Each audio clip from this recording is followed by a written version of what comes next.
യേശുവെ നന്ദി, യേശുവെ സ്തുതി. എൻ്റെ പേര് ജെയ്മി. ഞാൻ പാലായിൽ നിന്ന് വരുന്നു. ഞാൻ ആദ്യമായിട്ട് 2022 ഡിസംബർ 22 ഉടമ്പടി എടുത്തത്. എൻ്റെ അനീതിയാണ് കൃപാസനത്തെ പറ്റിയും എന്നോട് കൂടുതലായിട്ട് പറഞ്ഞത്. ആ സമയത്ത് ഞാൻ 4th ഇയർ നേഴ്സിംഗ് പഠിച്ചുകൊണ്ടിരിക്കുന്ന സമയമായിരുന്നു. ഉടമ്പടി എടുത്തില്ലെങ്കിലും 5:30 എഴുന്നേറ്റുള്ള പ്രാർത്ഥനയൊക്കെ ഞാൻ ചെല്ലുമായിരുന്നു. ഫ്രണ്ട്സിനോടൊക്കെ പറയുമായിരുന്നു ഉടമ്പടിയെ പറ്റിയൊക്കെ. ആ സമയത്ത് എനിക്ക് ഫൈനൽ എക്സാമിൻ്റെ സമയത്ത് എൻ്റെ അനീതി എനിക്ക് കാശ് രൂപം തന്ന് വിട്ടിട്ടുണ്ടായിരുന്നു. എക്സാമിൻ്റെ സമയത്തൊക്കെ നല്ല ബുദ്ധിമുട്ടുണ്ടായിരുന്നു എക്സാം. പിന്നെ മാതാവിനോട് പ്രാർത്ഥിച്ചു. എക്സാമിൻ്റെ റിസൾട്ട് വന്നപ്പോൾ ഫസ്റ്റ് ക്ലാസ്സോടെ മാതാവ് എന്നെ പാസ്സാക്കി. അതുപോലെ തന്നെ നേഴ്സിംഗ് കഴിഞ്ഞു. ഞാൻ ഇവിടെ വന്ന് ഉടമ്പടി എടുത്തു.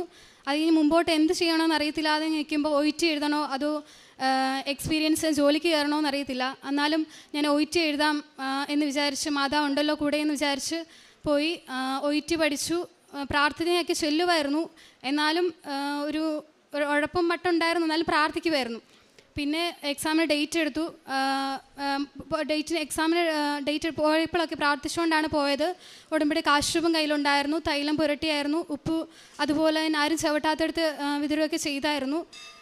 മാതാവ് വിശ്വസിച്ചിരുന്നു. റിസൾട്ട് വന്നപ്പം എനിക്ക് OET എക്സാം കിട്ടിയില്ല. ഇനിയും മുമ്പോട്ട് OET എഴുതണോ അതോ എക്സ്പീരിയൻസിന് കയറണോ എന്നറിയത്തില്ല നിൽക്കുമായിരുന്നു. അപ്പോഴത്തേക്കെന്നാൽ ജോലിക്ക് കയറിയേക്കാം, അത് കഴിഞ്ഞ് OET പഠിക്കാമെന്ന് വിചാരിച്ചു. അങ്ങനെ ജോലിക്ക് കയറി. പക്ഷെ ജോലിക്ക് കയറിയപ്പോൾ OET പഠിത്തമൊന്നും നടന്നില്ല. ഭയങ്കര ജോലി തിരക്കായിരുന്നു. അത് കഴിഞ്ഞ് ഇനി മുമ്പോട്ട് എന്താ ചെയ്യേണ്ടത്, എങ്ങനെയെങ്കിലും പുറത്ത് പോകണമെന്ന് വിചാരിച്ചു. അപ്പോഴത്തേക്കെന്നാൽ സൗദി അങ്ങനെ എന്തെങ്കിലും നോക്കാമെന്ന് വിചാരിച്ചപ്പം ഇൻ്റർവ്യൂസിനൊക്കെ 2 ഇയർ എക്സ്പീരിയൻസ് വേണം. അപ്പോഴാണ് ജൂലൈയിൽ ഒരു MOH 1 ഇയർ എക്സ്പീരിയൻസിന് വന്നത്. ആദ്യമായിട്ടാണ് 1 ഇയർ എക്സ്പീരിയൻസ് ഒക്കെ വരുന്നത്. അപ്പോൾ ജസ്റ്റ് അപ്ലൈ ചെയ്ത് നോക്കാമെന്ന് ഓർത്തു. അങ്ങനെ അപ്ലൈ ചെയ്തു. ഇൻ്റർവ്യൂവിന് പോയി. അപ്പോഴും മാതാവിൻ്റെ ഉടമ്പടി തൈലവും കാശുരൂപവും ഉപ്പും ഒക്കെ വിതറിയിട്ടാണ് ഞാൻ പോയത്. ഇൻ്റർവ്യൂ അറ്റൻഡ് ചെയ്തു. അത് മാതാവിൻ്റെ അനുഗ്രഹം കൊണ്ട് പാസ്സായി. കുഴപ്പമില്ലാതെ. ബാക്കി അതിൽ നിന്ന് കഴിഞ്ഞ് പ്രോസസ്സിങ് തുടങ്ങാമെന്ന് വിചാരിച്ചു. പ്രോസസ്സിങ് തുടങ്ങിയപ്പോൾ ഏജൻസി എന്ന് പറഞ്ഞു സർട്ടിഫിക്കറ്റ് വേണം, രജിസ്റ്റേർഡ് നേഴ്സ് എന്ന് പറഞ്ഞ സർട്ടിഫിക്കറ്റ് വേണമെന്ന് പറഞ്ഞു. അപ്പം ഞങ്ങൾക്ക് അവിടെ ഫ്രഷറായിട്ട് കയറിയെന്നുകൊണ്ട് ട്രെയിനി എന്ന് പറഞ്ഞ സർട്ടിഫിക്കറ്റ് തരത്തുള്ളായിരുന്നു.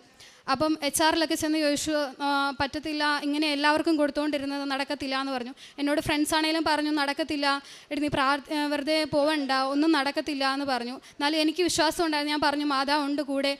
കാശ് രൂപയൊക്കെ വെച്ചുകൊണ്ടായിരുന്നു ഞാൻ പോയിക്കൊണ്ടിരുന്നത്, പ്രാർത്ഥിച്ചുകൊണ്ടിരുന്നു. കുറച്ച് ദിവസം കഴിഞ്ഞപ്പോൾ ഇതുവരെ കൊടുക്കാത്ത രജിസ്റ്റേർഡ് നേഴ്സെന്ന് ഫ്രഷേഴ്സിന് കൊടുക്കാത്ത 1 ഇയർ എക്സ്പീരിയൻസിൻ്റെ രജിസ്റ്റേർഡ് നേഴ്സ് എന്ന് പറഞ്ഞ സർട്ടിഫിക്കറ്റ് ഞങ്ങൾക്ക് കിട്ടി. അത് വെച്ച് ബാക്കി പ്രോസസ്സിങ് നടന്നു. അത് കഴിഞ്ഞ് പ്രോസസ്സിങ് നല്ലതായിട്ട് സ്മൂത്തായിട്ട് നടന്നു. അത് കഴിഞ്ഞ് എക്സാമിന് ഡേറ്റ് എടുക്കണമായിരുന്നു. എക്സാം ഡേറ്റ് എടുത്തു. അതിലും ഞാൻ ക്രാഷ് കോഴ്സ് ഒരു 7-8 ദിവസമേ കൂടിയുള്ളൂ. മാതാവ് കൂടെ ഉണ്ടെന്ന വിശ്വാസത്തിൽ. അപ്പോഴത്തേക്ക് ഞാൻ 1-2 ഉടമ്പടി പുതുക്കിയായിരുന്നു. എന്നാലും കറക്റ്റ് എനിക്ക് ഡ്യൂട്ടി ആയതുകൊണ്ട് ഒന്ന് ഫോളോ അപ്പ് ചെയ്യാൻ പറ്റുന്നില്ല. എന്നാലും പ്രാർത്ഥിക്കുമായിരുന്നു. അതനുസരിച്ച് എന്നിട്ട് എക്സാം എഴുതാൻ പോയി. അപ്പോഴും മാതാവിൻ്റെ ഉടമ്പടി തൈലവും കാശുരൂപവും ഉപ്പൊക്കെ കൊണ്ട് ആണ് പോയത്. എക്സാം കുഴപ്പമില്ലായിരുന്നു. എന്നാലും എനിക്ക് പേടിയായിരുന്നു എന്താവും എങ്ങനെയാവും. മാതാവിനോട് ഒരു കാര്യം ഞാൻ പറഞ്ഞിട്ടുള്ളായിരുന്നു, എനിക്ക് 500 മാർക്കാണ് പാസ് മാർക്ക്, 501 മാർക്ക് എന്ന് മാതാവ് അനുഗ്രഹിച്ചാൽ മതി, വേറെ ഒന്നും വേണ്ട എന്ന് പറഞ്ഞു. റിസൾട്ട് വന്നപ്പോൾ എനിക്ക് 560 മാർക്കുണ്ടായിരുന്നു. അങ്ങനെ മെട്രിക് എക്സാം പാസ്സായി. അത് കഴിഞ്ഞ് ടിക്കറ്റ് വരും, ഇറങ്ങിക്കോളാം എന്ന് പറഞ്ഞ് ഞങ്ങളെ ഏജൻസിയിൽ നിന്ന് ഇവിടുന്ന് റിസൈനിട്ട് ഇറങ്ങി. 1 മാസമായിട്ടും ടിക്കറ്റ് വന്നില്ല. എൻ്റെ ഒരു ഫ്രണ്ടിനാണെങ്കിൽ 26-ാം തീയതി വിസ തീരുമായിരുന്നു. 26-ാം തീയതി അവൾ കയറിപ്പോയി. എനിക്ക് ഫെബ്രുവരി 17 വിസ തീരുന്നത്. അപ്പോൾ എന്നിട്ടും എനിക്ക് അവരൊക്കെ കയറിപ്പോയപ്പോഴും പിന്നെ ജോലിയിൽ നിന്ന് ഇറങ്ങിയതിൻ്റെ ബുദ്ധിമുട്ടും പൈസയും കാര്യങ്ങളൊക്കെ ഓർത്ത് ഭയങ്കര വിഷമമായിപ്പോയി. എന്നിട്ട് മാതാവിനോട് പ്രാർത്ഥിച്ചിട്ട് മാതാവ് എനിക്ക് ഉത്തരം തരുന്നില്ല. ഭയങ്കര ബുദ്ധിമുട്ട്, ഭയങ്കര വിഷമം. അങ്ങനെ ഒരു ദിവസം ഞാനിങ്ങനെ ഡേറ്റ് ഇട്ട് വീണ്ടും പ്രാർത്ഥിച്ചു. ഫെബ്രുവരി 2 മുമ്പ് എനിക്ക് ടിക്കറ്റ് തരണം, അന്ന് രാത്രി ടിക്കറ്റ് തരണം. അതുപോലെ തന്നെ ഭയങ്കര വിഷമത്തോടെ ഞാൻ പറഞ്ഞത്. അതുപോലെ തന്നെ ഒരു ആഴ്ച ഗ്യാപ്പ് വേണം, എനിക്കിവിടെ വന്ന് സാക്ഷ്യം പറയാനുള്ള ഗ്യാപ്പും വേണമെന്ന് ഞാൻ മാതാവിനോട് ചോദിച്ചു. അന്ന് രാത്രി എന്നിട്ട് ഞാൻ സാക്ഷ്യം കേട്ടുകൊണ്ടിരുന്ന സമയത്ത് ഇങ്ങനെ ഓരോരുത്തർ സാക്ഷ്യം കേട്ടപ്പം അവരുടെയൊക്കെ സാക്ഷ്യം കേട്ടിട്ട് എനിക്കൊന്നും അത്രയും ചെയ്യാൻ പറ്റുന്നില്ലല്ലോ എന്ന് ഓർത്ത് എനിക്ക് വിഷമം വന്ന് ഞാൻ മാതാവിനോട് പറഞ്ഞു ഇനി ഞാൻ ഉടമ്പടി പുതുക്കത്തില്ല. പക്ഷേ അപ്പോഴത്തേക്ക് ഞാൻ 3ാമത് ഉടമ്പടി പുതുക്കിയായിരുന്നു. അപ്പം ഞാൻ കറക്റ്റായിട്ട് ഫോളോ അപ്പ് ചെയ്യുന്നുണ്ടായിരുന്നു. ഇനി ഞാൻ ഉടമ്പടി പുതുക്കത്തില്ല, മാതാവ് എനിക്ക് ഇതൊന്നും തരാൻ എനിക്ക് തന്നെ തോന്നി ഞാൻ നന്നായിട്ട് ഫോളോ അപ്പ് ചെയ്യുന്നില്ല എന്ന് തോന്നി. അപ്പോഴത്തേക്കും ഞാൻ വിചാരിച്ചു എന്നാൽ ഇനി ഉടമ്പടി ഞാൻ പുതുക്കത്തില്ല, പ്രാർത്ഥിച്ചോളാം പക്ഷെ പുതുക്കത്തില്ല എന്ന് പറഞ്ഞു. അത് ജനുവരി 23 എനിക്ക് ടിക്കറ്റ് വേണമെന്നൊക്കെ പറഞ്ഞ അന്ന് ദിവസം ജനുവരി 23. പിറ്റേ ദിവസം 10 എനിക്ക് ടിക്കറ്റ് വന്നു. അത് ഞാൻ ഇഷ്യൂ ഡേറ്റ് നോക്കിയപ്പോൾ 23, അതായത് ഞാൻ പ്രാർത്ഥിച്ച അന്ന് തന്നെ എനിക്ക് ടിക്കറ്റ് ഇഷ്യൂ ചെയ്തിട്ടുണ്ടായിരുന്നു. പിറ്റേ ദിവസം എനിക്ക് ടിക്കറ്റ് തന്നു. മാതാവ് എന്നെ അനുഗ്രഹിച്ചു. അതുപോലെ തന്നെ അന്ന് രാവിലെ ടിക്കറ്റ് വന്ന് അന്ന് അച്ഛനെ ഡെയിലി ബ്രെഡ് കൂടിക്കൊണ്ടിരുന്നപ്പം അച്ഛൻ പറഞ്ഞു, നിങ്ങൾ എത്ര ആഗ്രഹിച്ച് പ്രാർത്ഥിച്ചു നിങ്ങൾക്ക് ദൈവം അനുഗ്രഹം തരുന്നില്ലെങ്കിൽ നിങ്ങളെ കൃപയിലോട്ട് ഉയർത്തുന്നത്, അങ്ങനെ പറഞ്ഞു. അപ്പോഴത്തേക്ക് എനിക്കൊരു സമാധാനമായി, ഇത്തിരിയുടെ വിശ്വാസമായി, ഇത്തിരി സന്തോഷമായി, മനസ്സിന് തന്നെ ഒരു സമാധാനം കിട്ടിയായിരുന്നു. അങ്ങനെ എനിക്ക് ടിക്കറ്റ് വന്നു. എനിക്ക് ഈ ഫെബ്രുവരി 3-ാം തീയതി എനിക്ക് സൗദിക്ക് പോകണം.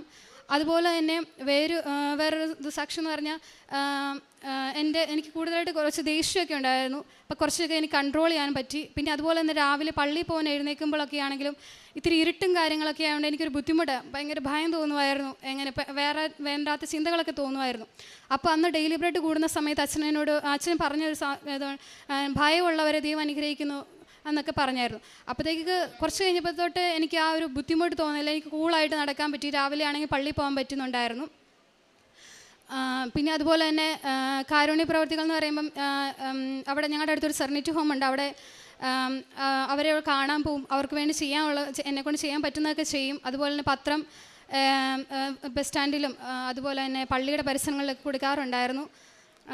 പിന്നെ എന്നെക്കൊണ്ടാവുന്ന വിധത്തിലുള്ള സഹായം ചെയ്യുമായിരുന്നു.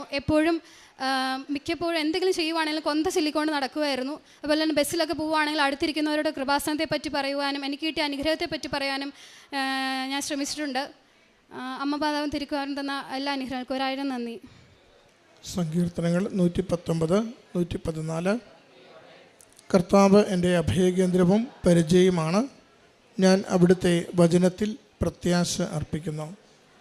ജെയ്മി മാർട്ടിൻ എന്ന ഈ മകൾ തൻ്റെ വിദേശത്തുള്ള ജോലിക്ക് വേണ്ടിയുള്ള വലിയ പരിശ്രമത്തിൻ്റെ നാളുകളിൽ പരിശുദ്ധ കൃപാസന മാതാവിൻ്റെ ഉടമ്പടിയെടുത്ത് ജീവിക്കുകയും അമ്മ മാതാവിൻ്റെ സവിശേഷമായ സംരക്ഷണയിൽ സമയച്ചുരുക്കത്തിൽ വിദേശത്തേക്ക് പോകുവാനുള്ള എല്ലാ പ്രോസസ്സും വേഗത്തിലായി ലഭിച്ചതിൻ്റെ സന്തോഷം ഈ അൾത്താരയിൽ സാക്ഷ്യപ്പെടുത്തുന്നു. മകളുടെ സഹോദരിയാണ് ആദ്യകാലങ്ങളിൽ മകളെ ഈ ഉടമ്പടി ജീവിതത്തിലേക്ക് നയിച്ചത്.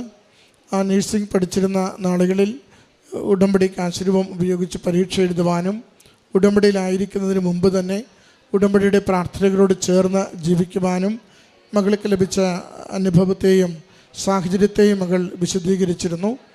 അതോടൊപ്പം വിദേശത്ത് പോകുവാൻ ആഗ്രഹിച്ച് OET എഴുതുവാൻ പരിശ്രമിച്ച് പരാജയപ്പെട്ട കാര്യവും മകൾ സൂചിപ്പിച്ചു. MOH 1 വർഷത്തെ എക്സ്പീരിയൻസിൽ അത് ഇൻ്റർവ്യൂ നടക്കുമ്പോൾ അതിലേക്ക് ചെല്ലുമ്പോൾ മകളുടെ ആഗ്രഹവും 1 മാർക്കെങ്കിലും കൂടുതൽ കിട്ടി വിജയിക്കുവാൻ വേണ്ടിയുള്ള നിയോഗം അമ്മ മാതാവ് നല്ല വിജയം നൽകി മകളെ സഹായിച്ചതിനെ സാക്ഷ്യപ്പെടുത്തി. പിന്നീട് ഡേറ്റിട്ട് പ്രാർത്ഥിക്കുകയും ആ പരിശ്രമങ്ങൾ പൂർത്തീകരിക്കുകയും ചെയ്യുന്നതിനെയാണ് മകൾ ഓർമ്മിപ്പിക്കുന്നത്.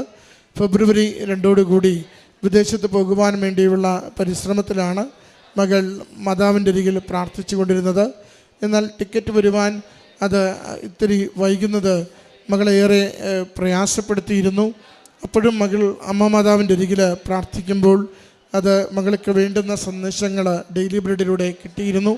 അത് പള്ളിയിൽ പോകുവാൻ കുർബാനയ്ക്ക് പോകുവാനുള്ള ഭയം മാറുന്നതിനാണെങ്കിലും അതുപോലെ ഒരു കാര്യം താമസിക്കുന്നത് കൂടുതൽ കൃപയിലേക്ക് വളർത്തുന്നതിനുള്ള വഴികളാണെന്നും 2 സന്ദേശങ്ങൾ അച്ഛൻ്റെ ആ അന്നത്തെ ഡെയിലി ബ്രെഡിലൂടെ മകൾക്ക് ലഭിച്ചിരുന്നു. അതേ ദിവസം തന്നെ മകൾ എന്നാണോ ആഗ്രഹത്തോടെ മാതാവിനോട് ഒരല്പം കലഹിച്ച് എനിക്കിതനുസരിച്ച് ഉടമ്പടി പുതുക്കി ഈ പറയുന്ന സാക്ഷ്യങ്ങൾ പോലെയൊന്നും ജീവിക്കുവാനാവാത്തത് കൊണ്ട് ഞാനൊന്ന് പിന്നോട്ട് മാറുന്നു, പ്രാർത്ഥിച്ചോളാമെന്നൊക്കെ പറഞ്ഞ് മാതാവിനോട് ഒരു കമ്മ്യൂണിക്കേഷൻ, അതിത്തിരി പിണക്കത്തിൻ്റെ കമ്മ്യൂണിക്കേഷനാണ്. അത് നടത്തിപ്പോലും സംസാരിച്ചു കൊണ്ടിരിക്കുന്ന അതേ ദിവസം തന്നെ അമ്മ മാതാവ് മകളുടെ ടിക്കറ്റ് അനുവദിച്ചു കൊടുക്കുകയും തൊട്ടടുത്ത ദിവസം മകളുടെ കരങ്ങളിൽ അത് ലഭിക്കുകയും ചെയ്യുന്നു. അന്ന് മകള് പ്രാർത്ഥിക്കുന്നൊരു പ്രധാന കാര്യമായിരുന്നു, ടിക്കറ്റ് കിട്ടി 1 ആഴ്ച എനിക്കൊന്ന് സാക്ഷ്യം പറയുവാനുള്ള ഒരു സാവകാശം ലഭിക്കണമെന്നൊരു നിയോഗം കൂടി അതിനകത്ത് വെച്ചിരുന്നു.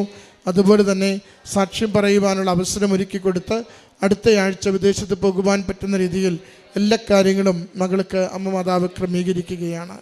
എത്ര നിഷ്കളങ്കതയോടുകൂടി മാതാവിനോട് പ്രാർത്ഥിക്കുകയും ഇടപെടുകയും അതോടൊപ്പം ഉടമ്പടി ജീവിതം നയിക്കുകയും ചെയ്യുമ്പോൾ അമ്മ മാതാവ് നമ്മുടെ കാര്യങ്ങൾ ഏറ്റെടുക്കുകയും ഏറ്റവും സുഗമമായി, ഏറ്റവും സമാധാനപരമായി, ഏറ്റവും അനുയോജ്യമായി നമുക്കെല്ലാ കാര്യങ്ങളും അനുവദിച്ചു തരികയും ചെയ്യുന്നുവെന്ന് മകളുടെ വാക്കുകളിൽ മകൾ സാക്ഷ്യപ്പെടുത്തുകയാണ്. തമ്പുരാൻ്റെ സന്നിധിയിലേക്ക് നമ്മുടെ നിയോഗങ്ങളെ, ജീവിതാവസ്ഥകളെ സമർപ്പിച്ച് അമ്മ മാതാവിൻ്റെ സംരക്ഷണയിൽ വലിയ ഇടപെടൽ ഈശോയിൽ നിന്ന് ലഭിക്കുന്നതിന് വേണ്ടിയും നമ്മുടെ നിയോഗങ്ങൾ വേഗം ഫലമണിയുന്നതിന് വേണ്ടിയും പ്രാർത്ഥിക്കാം. ഈ മകൾക്ക് ലഭിച്ച ഈ അനുഗ്രഹത്തെ കരങ്ങളടിച്ച് അമ്മ മാതാവിനും തിരുക്കുമാരനും നമുക്ക് സമർപ്പിക്കാം. അത്യപൂർവ ദൈവാനുഭവങ്ങൾ ഇനി നിങ്ങൾക്കും സ്വന്തം. ഈ യൂട്യൂബ് ചാനൽ ഇതുവരെ സബ്സ്ക്രൈബ് ചെയ്തിട്ടില്ലെങ്കിൽ ഇപ്പോൾ തന്നെ സബ്സ്ക്രൈബ് ചെയ്യുക.